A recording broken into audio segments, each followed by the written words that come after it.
Good evening, everybody, and welcome to another edition of Pundits Pundit. My name is Scott Morganroth, the Motor City Manmouth, back on the air tonight. Yesterday, I had to deal with a medical condition, and I think part of my issue was when you tell your doctor to go out there and subscribe to your YouTube channel, he knows you're high energy. He's going to tell you got to take the night off because you have too much anesthesia. But guess what? He said I can come back, and I am on the hook for two. Before I get to you guys, though, I do want to spend a special birthday greeting to my late mother, Shyla Morganroth, who died a couple of years ago, and actually in 2020. She would have been 82 today. So what we're going to do here on Pundits Pundit is we're going to dedicate Pundits Pundit to my late mother, Shyla Morganroth. Rest in peace, Mom. I love you. I miss you. And you're in the book, and you're in our hearts, and then you're in our minds. So with that said, we'll get down to business. And yeah, let me tell you guys a little funny story about that yesterday. So I get out of recovery, okay, from the whole thing. Everything goes good, but you can't go on. But you know what? He asked me, who are the Miami Hurricanes going to get for a quarterback since Tyler Van Dyke? And I told him who I thought he was going to get. And I'll tell you what, I'll divulge that name in this episode because it's one of the guys we're going to be talking about. So with that said, I'm going to turn it over to Denzel Snipes, and he'll go ahead and lead the show. All right, this is Denzel Snipes. You can catch me on Denzel Sniper 13 on Twitch. Of course, as you can see at the top right-hand side of the screen, you will see as a logo Scott's brand new book. So, Scott, you got to bring it up just a little bit. In fact, you know what, Denzel? Let me go ahead and let everybody know this right away. Okay? Let it rip. I want to let everybody know that Pundits Pundit being broadcast around the world. The audio version of Pundits Pundit can be heard on iHeartRadio, Apple, Spotify, Google, wherever you get your podcasts. Please hit the red subscribe button on YouTube, South Florida Tribune. We're striving for more subscribers. Also, please comment, like, and share the broadcast. Want to be a guest? No problem. Participate in the chat room. That's one way to do it. Or send your topic ideas to South Florida Tribune at gmail.com. If you want to advertise cost efficiently, give me a call, 954-304-4941. We broadcast live on Facebook, LinkedIn, Twitter, and YouTube. Website, www.southfloridatribune.com. Twitter, X, whatever you want to call it, at Tribune South.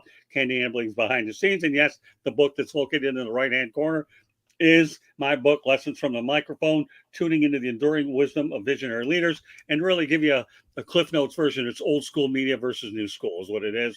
And we talk about some of the bigger names that have come in contact and haven't come in contact that provide lessons. And one of our favorites is Jacob knows is Frank Reynolds. So that should give you there, old school versus new school. And now back to you, Denzel. Yeah, yes, definitely go and pick it up. It's right there to the left side of Uncle George's left ear. Pick it up. It's awesome. It's hot. It's brand new, and it's got and it's on Amazon and Kindle. Thanks. Amazon and Kindle. Very informative. Please go and pick this up. All right, so let's go ahead and get started, gentlemen. Our first topic of the night: David Carr and the stupid taking gen of journalism. Okay, so to those of y'all who don't know, he's a former number one pick for my Houston Texans. He's now an NFL analyst. After the Texans, he kind of bounced around as a backup quarterback. Actually ended up winning a Super Bowl ring with the 07 New York Giants. And so recently he stated that the Eagles should actually bench Jalen Hurts for Marcus Mariota. And then after the backlash, he doubled down and said, whoa, hang on. All I'm saying is it's for Hurts to get some rest because he had a knee injury and everything like that. Now, keep in mind, he's saying this, and as of right now, the Eagles are 10-2. Jalen Hurts is probably an MVP frontrunner, if not top three. And he's saying, and here's the thing, people can't get past what I just said, and I don't blame them. Jalen Hurts is the reason that they're 10-2. Why would you go to Mariota? You know, at this point, it's like blatantly obvious. There's got to be one on the panel that's got to be the shock analyst or the shock journalist. But at what line is shock from just plain old idiotry? I'm going to pass it on to Jacob and get your thoughts on this. That's the whole point I bring up all the time about ESPN, about, let me just say this, CNN, the Foxes, everybody has always got to be, and I know no question in my mind that there's the producers causing this.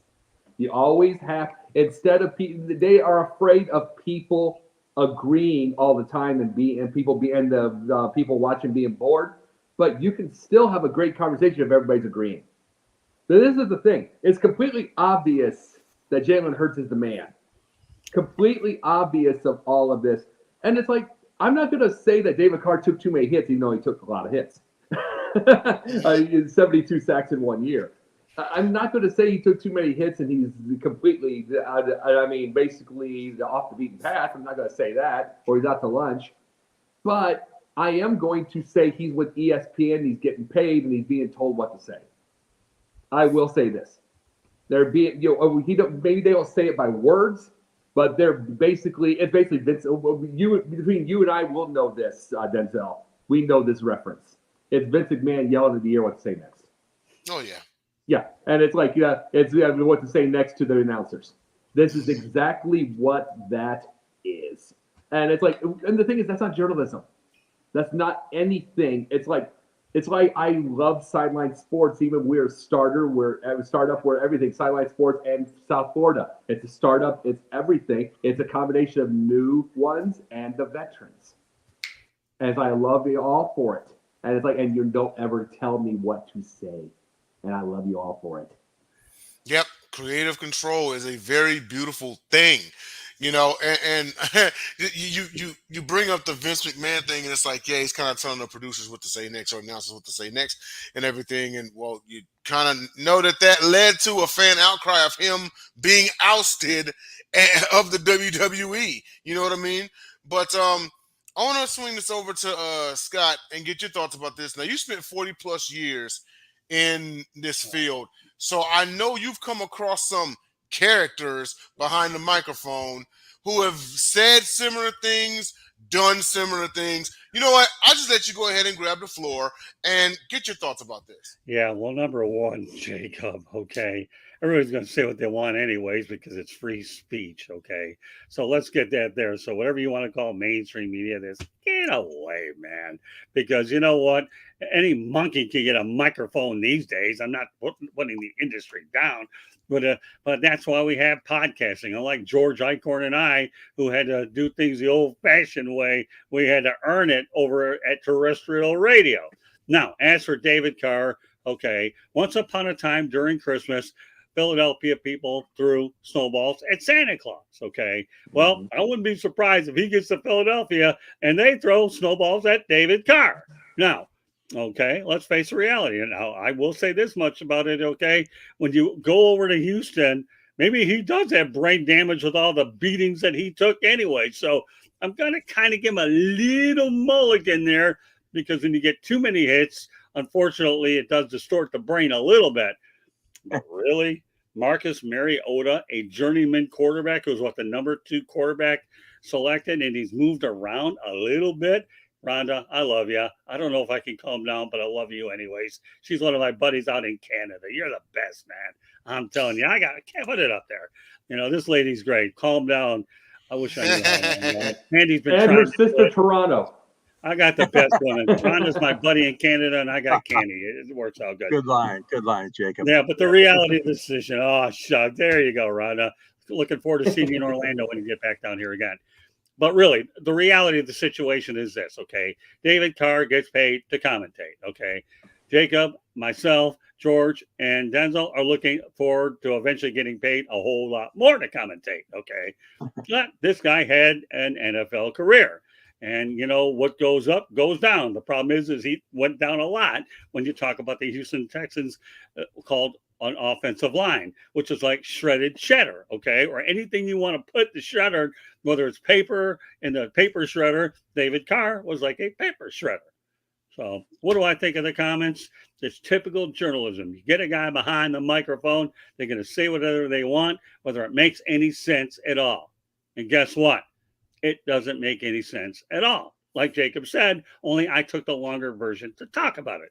Now, knowing that I've been on a lot of pain pills the last 2 or 3 months here because of the fact that I've had a lot of different illnesses, I'll tell you what, give me all that anesthesia and all that tramadol and all that business, then anything will say what they want. And yes, Montreal, I know about the Montreal Wets, and we actually ended up putting out there on social media and mentioning it as we previewed the show. So There you go. And I was pulling for Montreal anyways, Rhonda. Not only because I like them, but I was trying to get in the good grace of Montreal fans since I didn't do their hockey team many years ago any favors. Don't want to get into that now. Otherwise, there'll be more hate mail to me as there will be another individual in the show. Bottom line is journalism, Jacob. It doesn't matter. You give a guy a microphone, what's he going to say? Anything that he's going to get heads rolling, right? Clicks, as Mario Cristobal would say. But really quickly, who's the clicks from the producers of ESPN or from Carr himself? Who's thinking of it? I'm sorry, what's your question? I was asking who's thinking of the clicks by itself. Is it Carr? Is it the ESPN people? Oh, That's all I'm asking. Combination of both. Yeah, Rhonda. I know Montreal's won 24 Stanley Cups, but it's been a while since they won the last one. But we'll see one of these days if they can get back there. But I definitely know you guys are very good. Okay, yeah, it could be a combination of both, Jacob. It really could. Yeah. That sounds fair. Probably more so. He's definitely not Eric Severide. I'm leaning more towards the ESPN side, seeing as that's entity versus one person. Just my take on it, But hey, round us out with Uncle George up there. Let's see what you got with this one. Same thing. You spent a long time in this field. What have you seen? What are your thoughts about this right here? Well, everybody is told in this kind of field to be controversial if they see an issue and hop on it. Okay. But he overreacted to something that was a ridiculous overreaction on his part. Yeah, the guy lost the game, and yeah, they got beat soundly 42-19. But Jalen Hurts should not be on the bench. There's no way in heck. And of course, social media reacts to everything. But you guys got to put this into context. You know that producers and directors want these guys to be a little bit controversial. Not that they expected him to say that, but don't forget, he's got a bug up as what, because he was ranked as the 8th worst number 1 overall pick in NFL draft history. He was sacked 267 times. Right. There could be a few things, and I don't wish this on the guy, but there could be some things going on with that we don't know. We know about the concussion, right. Concussions, how they affect different NFL players. But for him to go on the air and say something like that, which is ludicrous, like you says, Dens, this is a guy that's an MVP candidate right now. And you are certainly not going to ride a backup quarterback when you're going for the overall record, the best record in the league, which we all know now is a competition. It brought Philadelphia back one game closer to San Francisco, to Detroit, to Dallas. So that loss, that hurt no question it hurt the Eagles. But for him to go on there and insinuate just because he was having trouble reading the defenses that Jalen Hurts should be riding the pine, no way at all. All right, George, but let me tell you this, though, okay? Philadelphia has a history of this, all right? Let's face the reality. When Carson Wentz went down and he got hurt, okay, and Nick Foles took over and got him to a Super Bowl, I'm not saying that what David Carr said right, but you have a history there of a backup leading him. Now, and the only way I put Jalen Hurts on the bench is if the game is out of control to prevent the guy from getting hurt. Then you have to do it and let Mariota finish it. But that organization has a history where Wentz went down, Nick Foles won it all. So I think that, Carr is wrong, but you got to remember the Eagles' history a little bit too, though. Before you continue, I hear what you're saying, but Marcus Mariota doesn't exactly have a deep history of being in the postseason. Right. I know that. I'm just saying. All I'm doing is making a point of what took place with Philadelphia Eagles history. I wouldn't put him in there. Are you nuts? Really? I wouldn't. I'm just saying you're talking about the Eagles history and what got them their lone Super Bowl. That's it. True. Jake, you was going to say something? Yeah. Well, one of the biggest things we got to think of also is, we think of context. You brought up context, George. Think of all of this for a second. When was the last time we had an undefeated all the way through the season? That was the Miami Dolphins, 1972. John Shearer will tell us this all the time, obviously. But it's like that was those things. But we haven't. But we were closest. What was the closest? What was that? 2007. That it was almost. 18-1. If you get the context of it all, every single fan completely falls apart the minute they lose. Completely falls apart. They completely, oh my God, we're going to die after a loss. The sky is falling. The sky is falling. Yeah. Yeah, they fall apart, and it's like Yeah. they're not thinking. They're not thinking in context. They're drunk, or they bet and they lost. Yeah. It's like, and that's sort of the biggest thing is. But see, when you are going toward those people and you're trying to get their money and trying to get them to watch, they're stupid. You want to get smart people watching. I'm sorry. It's like God, the smart people have money to spend.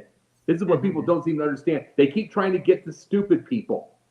The smart people have the money to spend, but they don't seem to get this. They're trying to get the now instead of the long term. Yeah. George, you have anything to wrap the topic up? Well, you mentioned about his record, Mariota. He's 62.5 completion, 15,000 yards in his career, but 92 touchdowns and 54 interceptions. I just checked them out. I mean, we're not saying he's a bum as a quarterback, but he does not obviously deserve a starting job. No way in heck. But I just wanted to be fair to him and look up the stats. Yeah. Well, Right. first He of all, wasn't- George, if he deserved a starting job, don't you think you would have had it by now, anyways? Sure. Okay, I mean, it's not like starting jobs are hard to get with these quarterbacks dropping like dominoes. Yeah.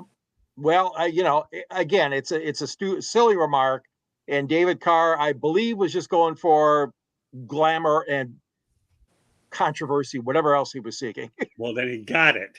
He got it. As we move on to the next topic, Yeah. right, Denzel? He definitely got it. Yeah, we're going to move on to our next topic here. And our next topic is Ohio State quarterback Kyle McCord, who has announced that he actually is utilizing the transfer portal. Where he's going is, of course, unknown at this time. This past season for Ohio State, he had 3,170 passing yards, 24 touchdowns, 6 interceptions, and a 65.8 completion percentage. He led Ohio State to an 11-1 record. And it's been said that he is transferring possibly due to receiving death threats following the loss to Michigan. That was Ohio State's third straight loss to the University of Michigan. And, I'll just say this much, first of all, the problem isn't Kyle McCord. The problem is Ryan Day. That starts at the top. I don't care who you are. You lost 3 straight, and I know that's your hated rival, but you lost 3 straight to him. I mean, come on now. They was putting Harbaugh under fire for losing that many times to Ohio State before he finally started winning.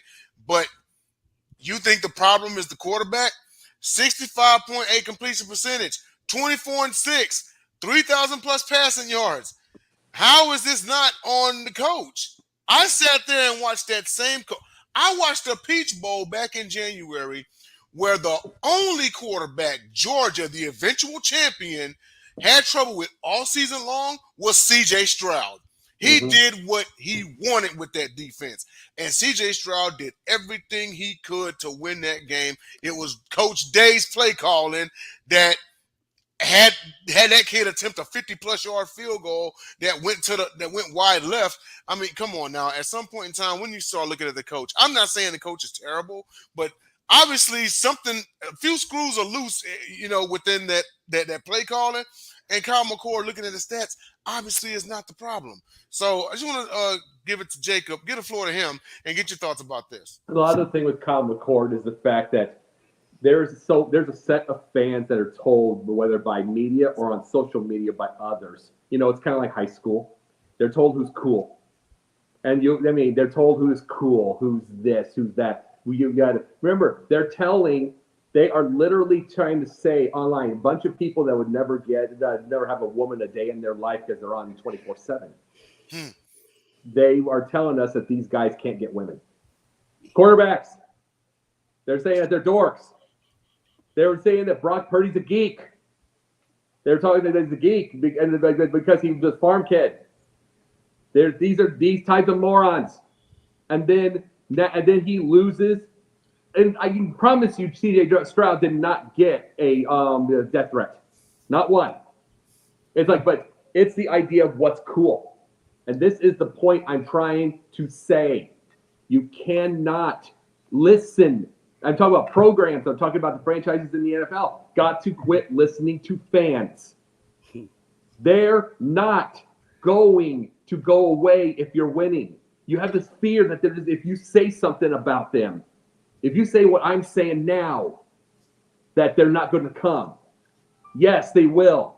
There's still the beer. There's still the camaraderie. There's still the tailgate. And if you win, they're all going to come no matter what. They're just going to hate you. That's the ego problem you have. Don't care. Just go to winning. You know what I'm saying? Go to winning. And it's like, and guess what? They were 11-1 with him. And then as far as everything else, you're threatening a kid. Yeah. You're threatening a kid's life because you lost your money in that game. Right. That's what that is. It was the betting. You lost money in that game. And it wasn't that bad of a game to begin with. And you know, Ohio State, they're probably going to win the next thing, but it's not going to be Kyle anymore. But who's the next whipping boy? Yeah, who is? Who is indeed? You know, I mean, I get it. There's a standard there at that program. Well, if that's the case, then you probably should tell the coach that because, again, it starts at the top. You know, I'm not blaming Kyle McCord. Kyle McCord's been more than solid all year. I'm not saying he was a Heisman candidate, but he was far from trash. Obviously, 11-1. You know, Yeah. but I'm going to swing it over to Scott and get your thoughts about this. And I don't know, maybe any idea where you think he may land or what you think the All ultimate. right, well, there you go. I'm cutting you off right now. This is a continuation of my doctor, okay, at the hospital, okay. He asked me, who do you think the Miami Hurricanes would land? Well, Tyler Van Dyke isn't there anymore. He's in the transfer portal. I'd love to see him get Kyle McCord. That's who I would like to see him get. He'd be appreciated in Miami. Mark my word. He would be a game manager here. We're starting to develop a very good running attack here down in Miami. So I think he'd be fine in Miami, but he could end up a lot of different places. But I would love to see him with the Miami Hurricanes. No, without a doubt. 6 picks all year. Six picks all year for a team. I mean, especially a team like Miami had a little bit of turnovers. 6 picks is not bad. He's a first-year starter. But hear me out, Jacob. Hold on a minute, okay? This interruption by Jacob Christopher is presented by, never mind. He already knows the drill. Okay. But I don't want to put my name on it. Otherwise, I could get him to laugh all day long. No, seriously speaking, though, I would love to see him land with the Hurricanes. He can go wherever he wants. He's a top-notch quarterback that's played top-notch competition in the Big Ten. And again, when my doctor asked me, the first name that came to mind after anesthesia was the Miami Hurricanes. Yeah. Well, small question for you before you continue. If Kyle McCord did go to the Hurricanes, would he be the best quarterback in the ACC? I don't know about that. We'll have to see. Because there's so much college turnover right now, you never know where the dominoes are going to drop by the time we hit February and we hit spring practice. But, you know, one of my old when we talk about this segue versus what I had, as Paul Harvey was saying, I give you the rest of the story. And how many times did we have to deal with that, George? Paul Harvey, the rest of the story before we had sports talk at WXYC. That's right. Yeah. That's right. No, but I think that's a fair question. I think it'll be more of a fair question, Denzel, probably in the spring. Okay. That sounds good. We may just, revisit it. I'll say this much, and alluding to what, Jacob said.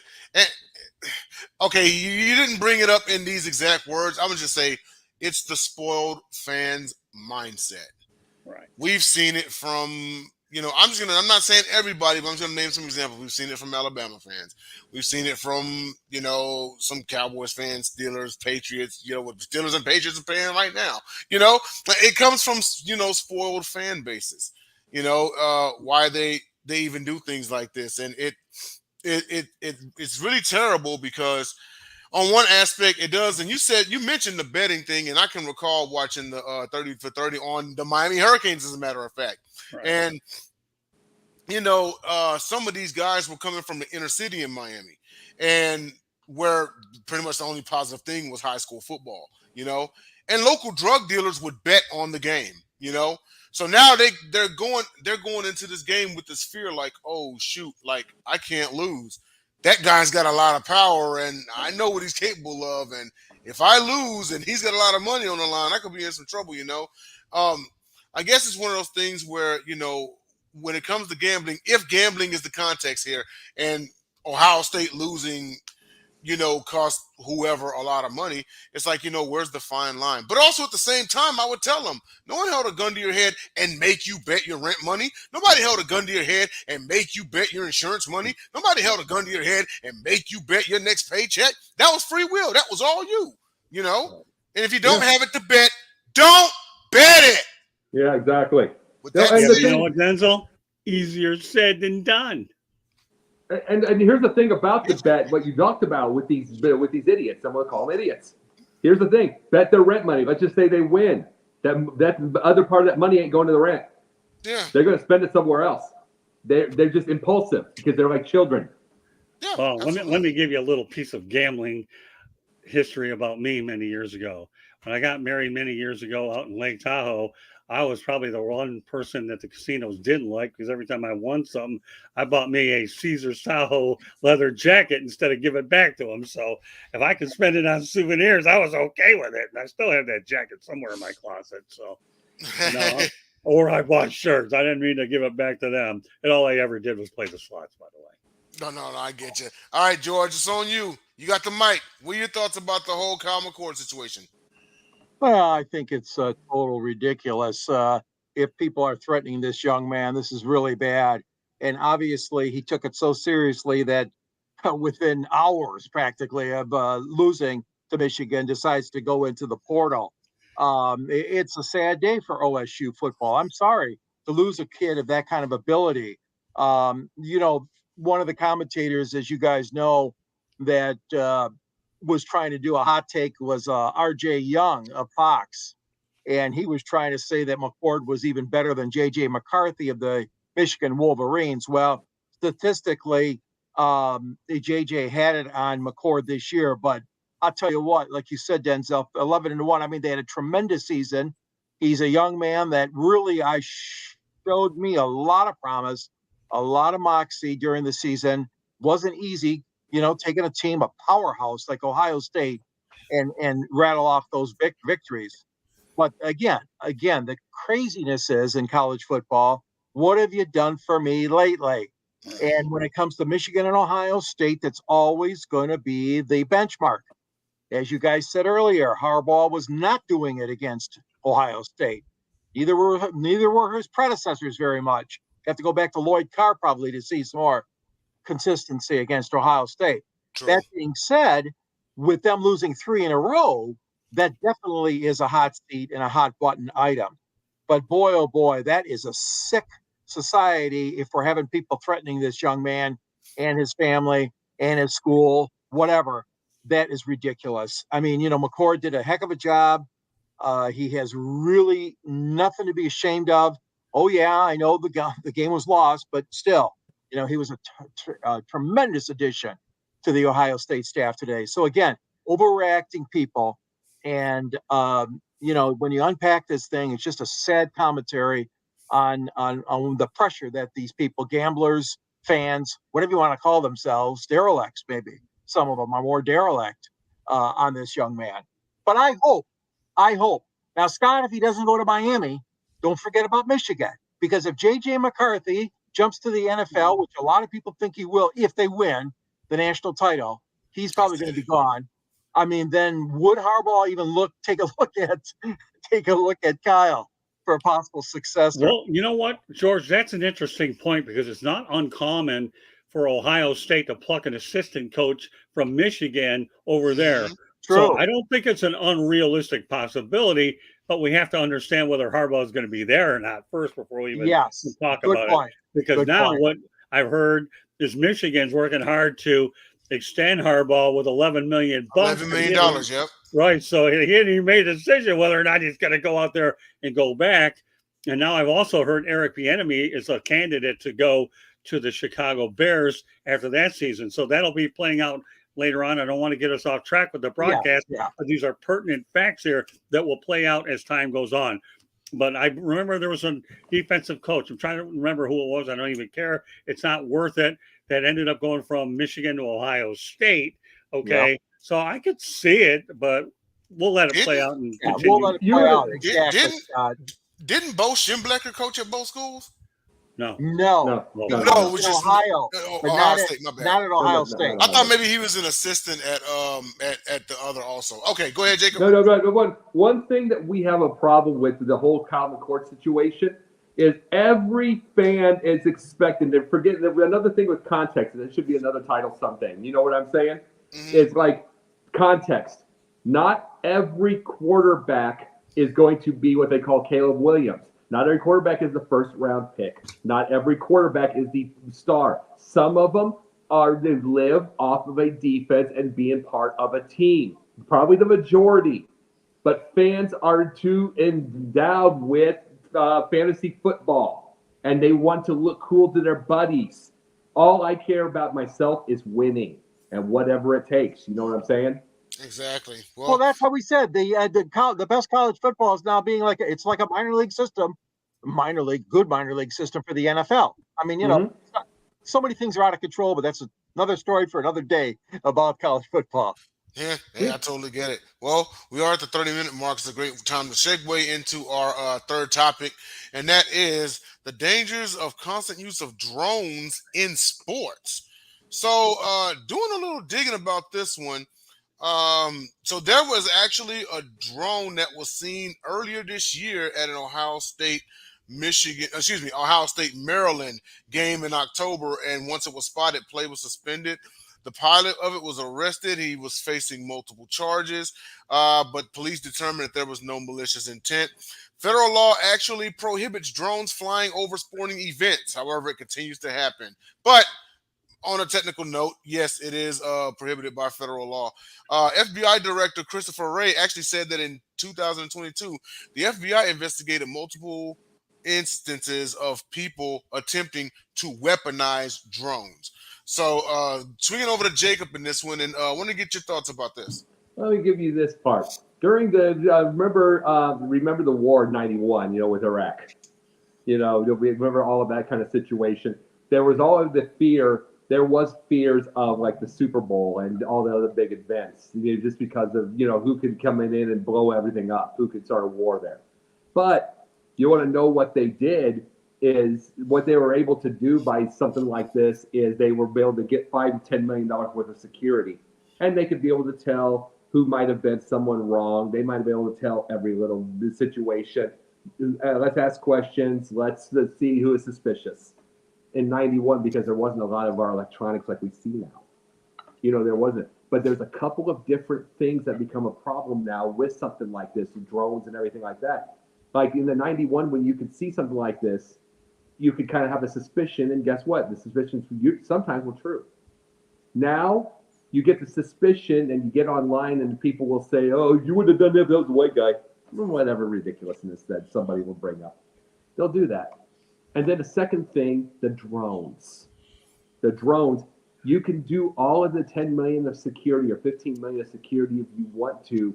Who do you know? How do you know that drones don't start something in the middle of a Super Bowl? True. And the thing is, you can do all the work. Everybody sat and you got the clear bags. And you have all of that stuff. You can think of every bit of that. But what if you didn't get the drone at the end, and that can come from miles away? And those are where the problem. It looks so nice right now. It looks so cool, but it's the new world. And personally, to me, I'm for the helicopter with a shot, because at least you can see that coming. Yeah. And personally, to me, like I said, I think of the when I see the old shots of Cowboy Stadium, the chopper over. Yeah. I just think it's a better shot. It's a slower shot. Like you get a drone, it's zoom. You see it, and it's clearer, it's everything. But that's the point. But now with drones, they can do everything. And that's the thing about this is everybody wants what's clear. Everything wants what's fancy now. Yeah, what's fancy? Typically, what the military uses, because a lot of technology. Let's face it, it came from the Department of Defense, and they're just modernizing it now. But I want to take it over to Scott and get your thoughts about drones and sporting events. Scary deal? The only thing I've ever known in sporting events, okay, is a Goodyear blimp, okay? I've always enjoyed that. But I'll be honest with you guys. I don't know enough about drones to really fully comment on this because it's relatively new to me. Maybe if I ever decide I want to figure it out, I can readdress it. But to me, the only thing that belongs at a sporting event is the Goodyear blimp. We all know about it. It's history, drones. I don't know. I need more time on this one. Totally understandable. I mean, we all, grew up on the Goodyear blimp, and then also Jacob, that whenever there'd be like a WWF pay per view, and there was a mini blimp that would go around the arena that had like 1-800-collect on it or something like that. Like, yeah.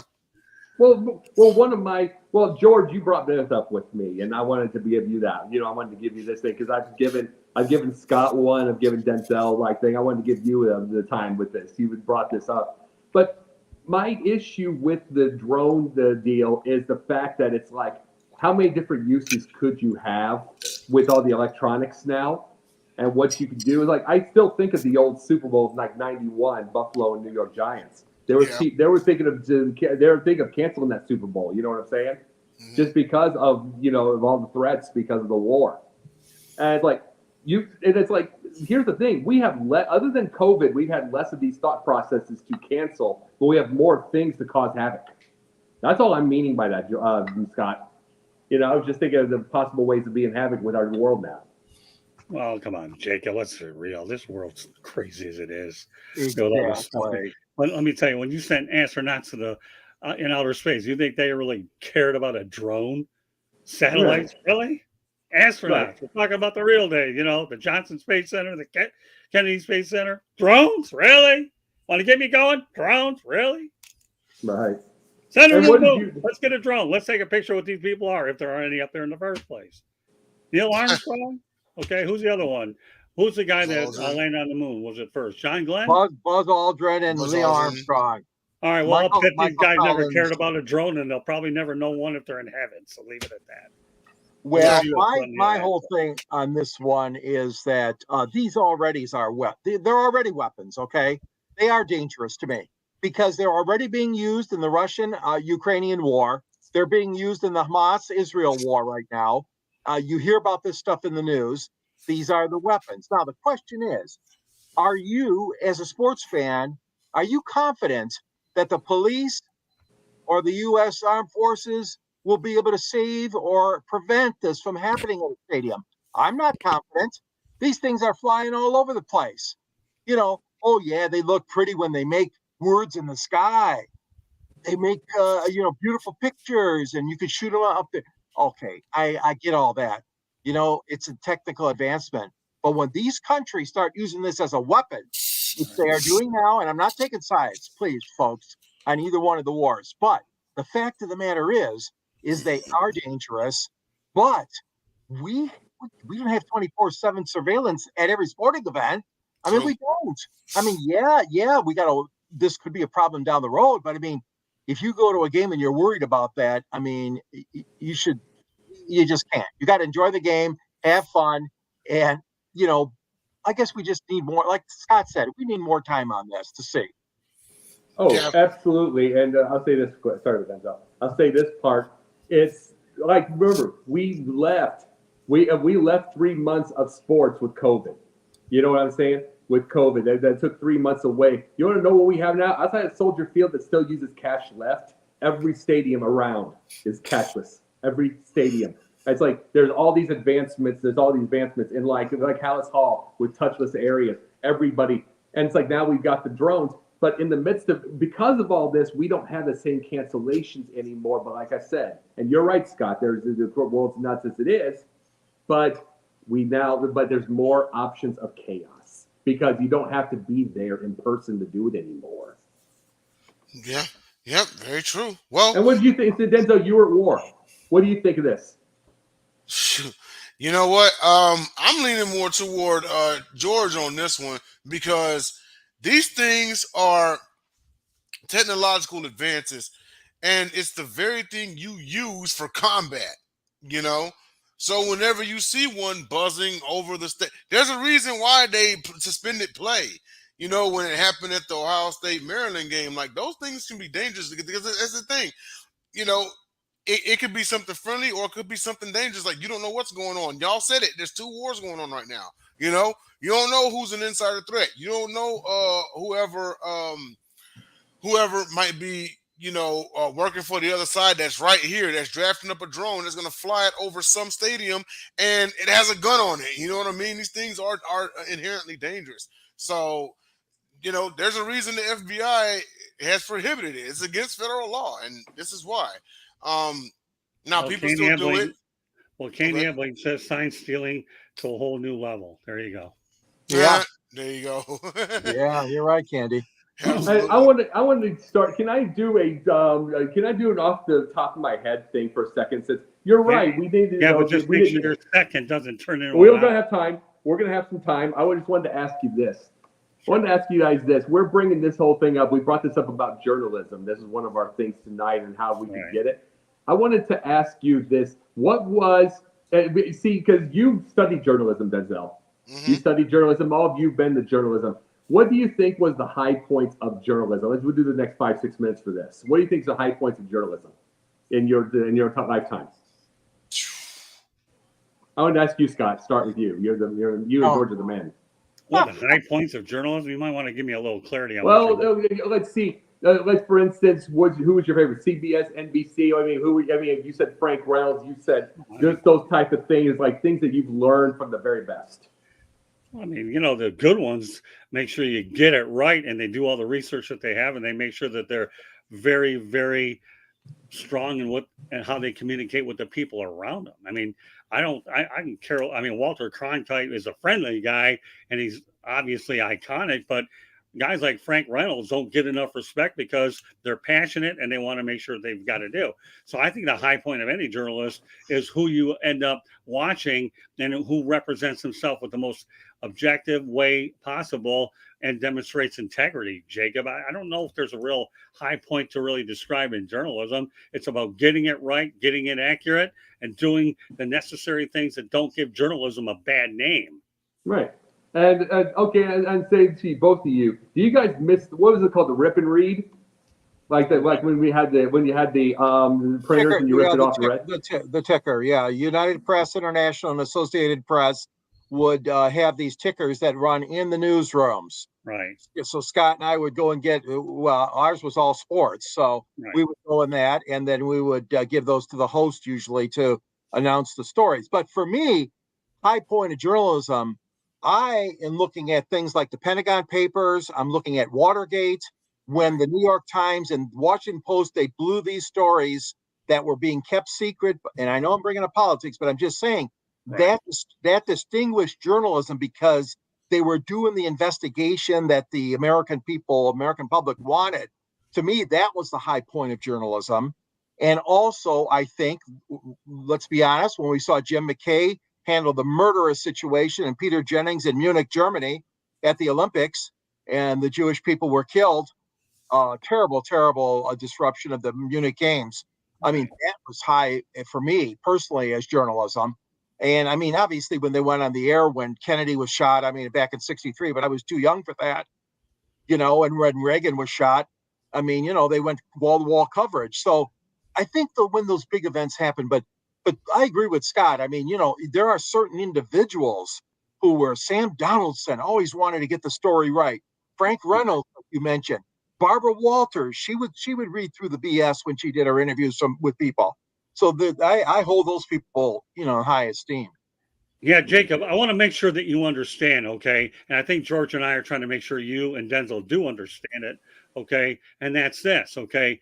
You talk about individuals more than the platforms because remember, they're the delivery people. Yep. They're the vessels. And it's where the message comes from and credibility. Unfortunately, as you always say, Jacob, you want to get back to that. Good luck. Can you imagine what Watergate would have been like, or the President Reagan attempt, or Kennedy would have been like with social media? Oh my gosh, you can blow up a planet with that stuff. One of the problems I have with social media is the fact that we are now in the point that we're seeing 50% of the world cheering for a presidential assassination. And the problem with the presidential assassination is that the world would just collapse off it. With that fact that it's like they're the leader of the free world. They don't understand because it's emotion. Yeah. It definitely is emotion. And what about yours? What about yours, Denzel? Man, honestly, that probably was more of a question for Scott and George because I graduated 2 years ago. But I will say this much, and it was something that my professors passed on to us pretty much from day one, and that is that if you are inaccurate, and y'all mentioned the Barbara Walters and the Dan Frank Rathers and what Reynolds. like that, Frank Reynolds and everybody, right? So with that being said, you know they were sure in telling us that all you need to be is inaccurate one time about a Right. big topic, and that could be it. That's either it for you or you got a big ditch to climb yourself out of. You know what I mean? Right. So we pride ourselves on being accurate and everything, not jumping to conclusions so much. Granted, yeah, you're gonna have your shock jocks, you're gonna have your Rush Limbaugh types, and all of them out there, right? Your Right. Joe Rogans, all of them. Like that's gonna happen. So there's no need in letting it bother you, get on your skin or anything like that. Don't consider them rivals or anything. Just preach your news. Just put out there what you're supposed to put out, pretty much.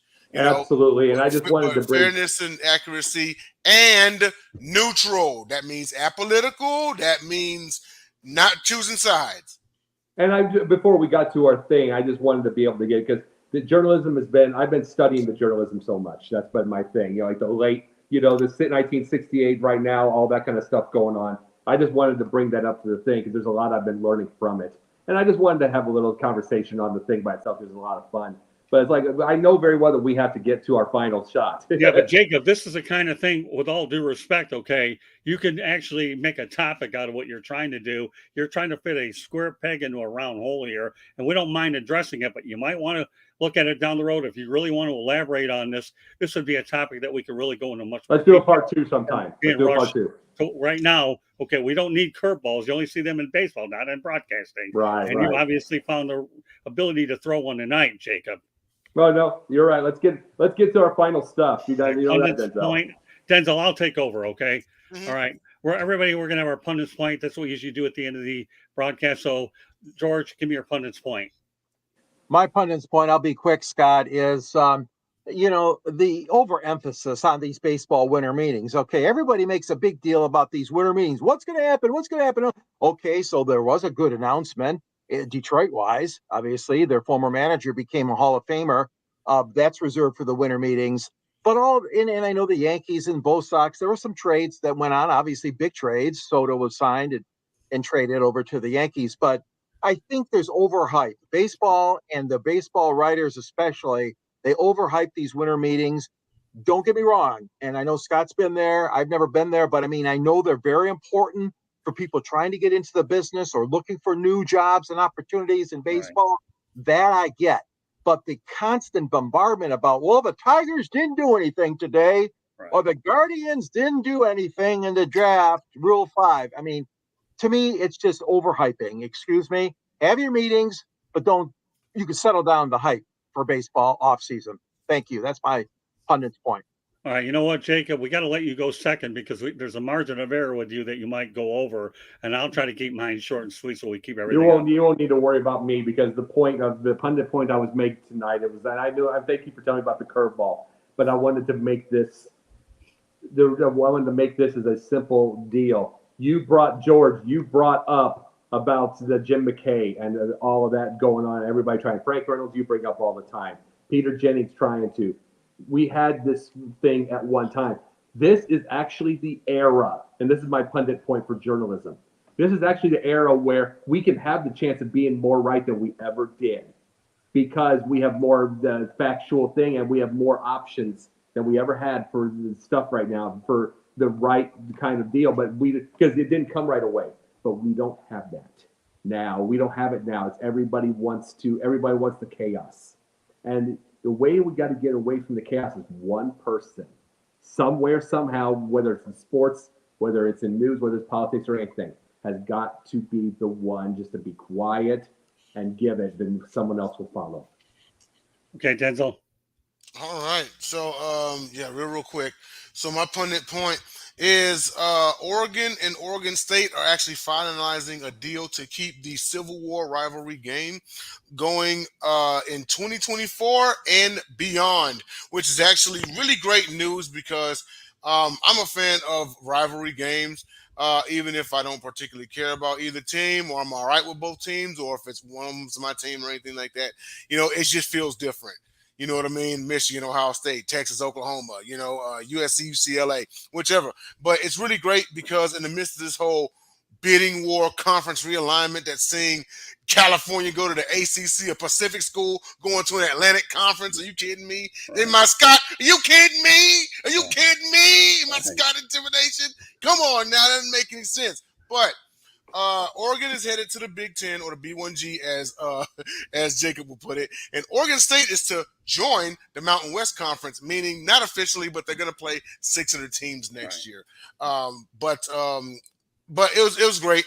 It was great. I like seeing that both of them are going to keep the rivalry going, and that is what college football needs, even if the Big Ten just relocates to Asia, which they'll probably do in 10 years.